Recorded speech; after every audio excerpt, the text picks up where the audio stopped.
If you want to import a 3D model in Blender, this quick guide will show you the easiest way to do it in just a few steps.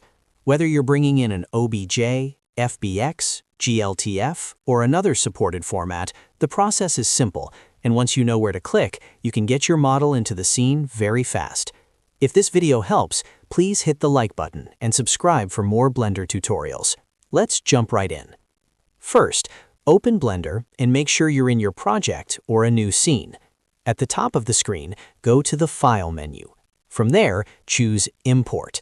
This is where Blender gives you the option to bring in different 3D file formats depending on the model you downloaded or created. Now you'll see a list of supported formats.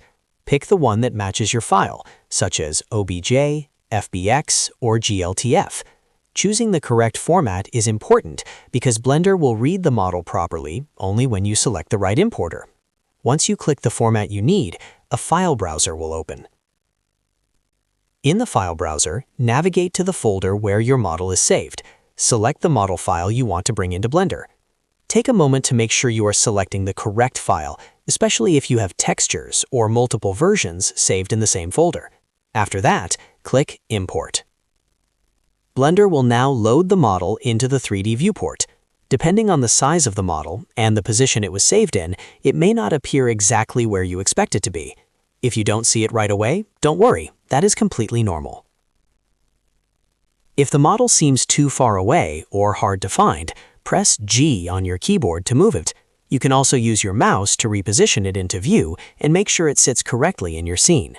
This is a helpful step when your imported model is off-center or imported at a different scale than your workspace. And that's it. You've successfully imported a 3D model into Blender. Once it's in your scene, you can start rotating it, scaling it, shading it, or editing it however you like. If you found this tutorial helpful, make sure to like the video, subscribe to the channel, and turn on notifications so you don't miss the next Blender guide. Thanks for watching, and I'll see you in the next one.